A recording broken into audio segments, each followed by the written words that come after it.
Welkom by hierdie spesiale episode van Polities Inkorrek.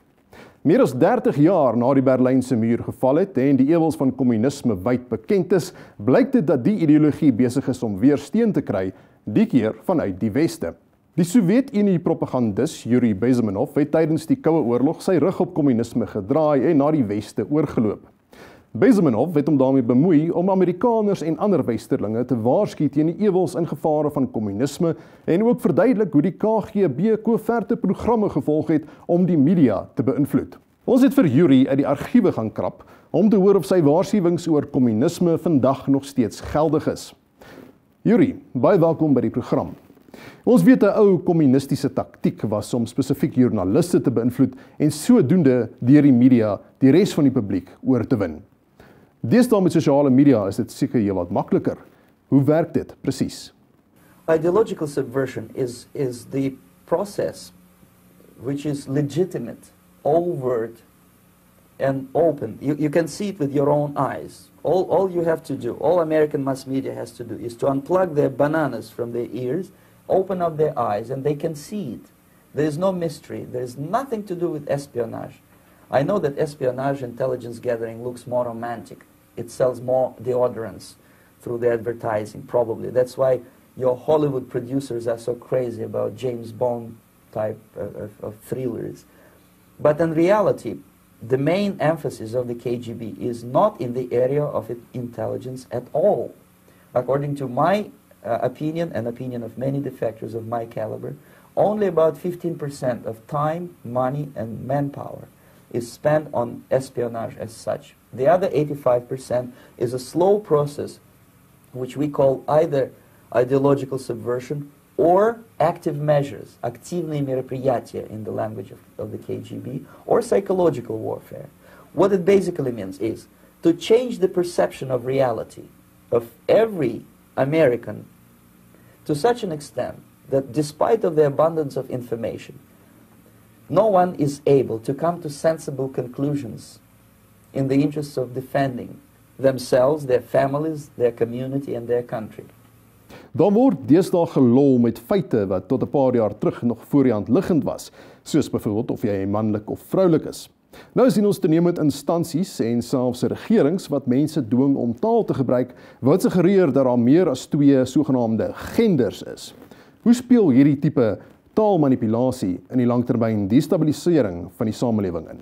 It's a great brainwashing process which goes very slow, and it's divided in 4 basic stages. The first one being demoralization. It takes from 15 to 20 years to demoralize a nation. Why that many years? Because this is the minimum number of years which requires to educate one generation of students in the country of your enemy, exposed to the ideology of the enemy. In other words, Marxism-Leninism ideology is being pumped into the soft heads of at least 3 generations of American students without being challenged or counterbalanced by the basic values of Americanism, American patriotism. The result you can see. Most of the people who graduated in the 60s, dropouts or half-baked intellectuals, are now occupying the positions of power in the government, civil service, business, mass media, educational system.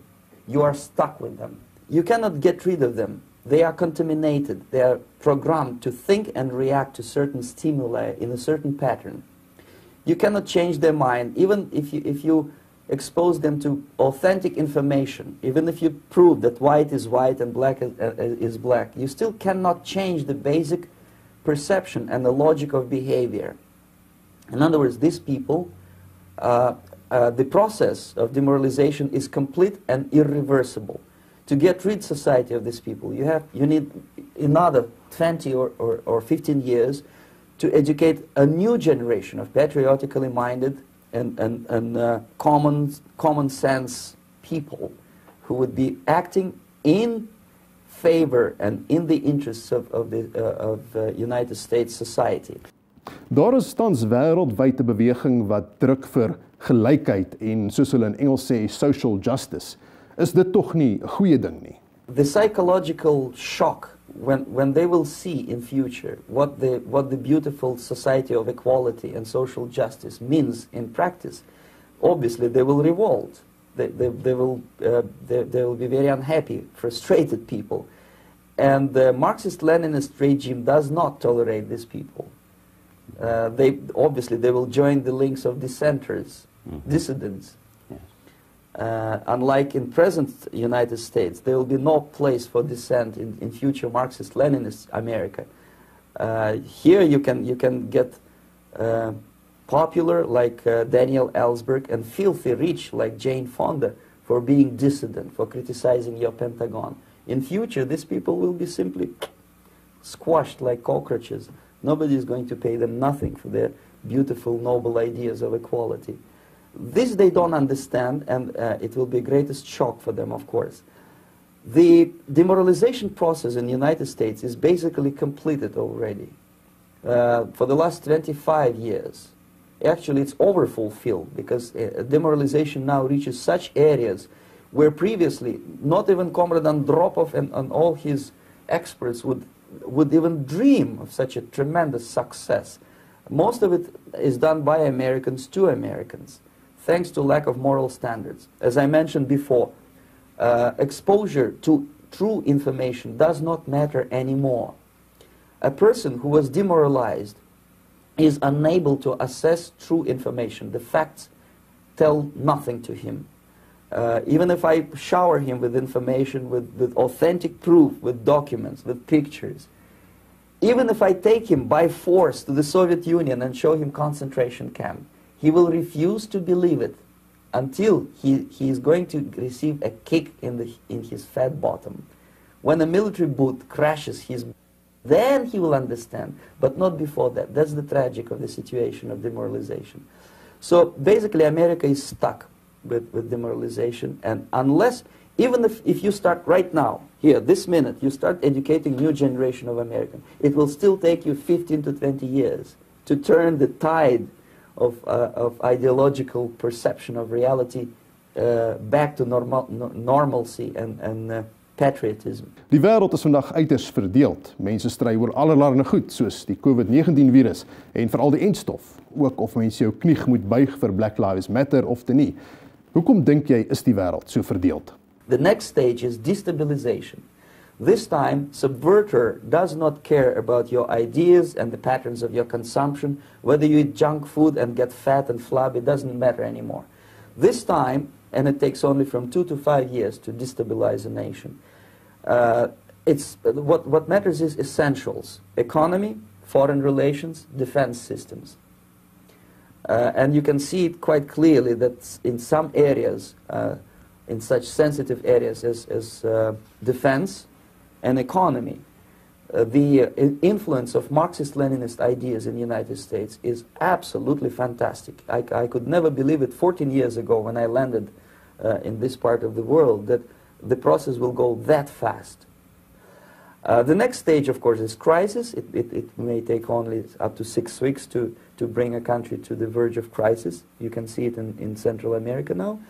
And after crisis, with a violent change of power, structure, and economy, you have so-called the period of normalization. It may last indefinitely. Normalization is a cynical expression borrowed from Soviet propaganda. When the Soviet tanks moved into Czechoslovakia in '68, Comrade Brezhnev said, "Now the situation in brotherly Czechoslovakia is normalized." This is what will happen in the United States if you allow all these schmucks to bring the country to crisis, to promise people all kind of goodies and the paradise on earth, to destabilize your economy, to eliminate the principle of free market competition, and to put a big brother government in Washington, D.C., with benevolent dictators like Walter Mondale, who will promise lots of things, never mind whether the promises are fulfillable or not. He will go to Moscow to kiss the bottoms of new generation of Soviet assassins, never mind. He will create false illusions that the situation is under control. Situation is not under control. Situation is disgustingly out of control. Most of the American politicians, media, and educational system trains another generation of people who think they are living at a peacetime. False. The United States is in a state of war, undeclared total war against the basic principles and the foundations of this system.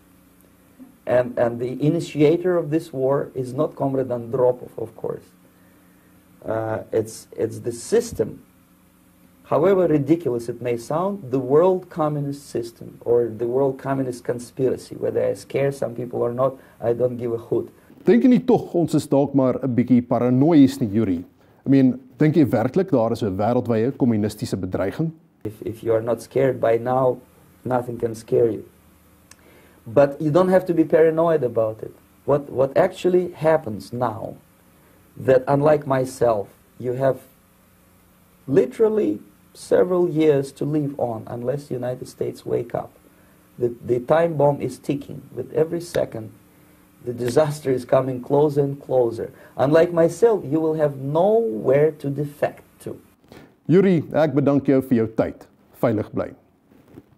Dankie dat jy ingeskakel het vir hierdie spesiale episode van Polities Inkorrek. Ek is Jacques Broodryk. Tot volgende keer.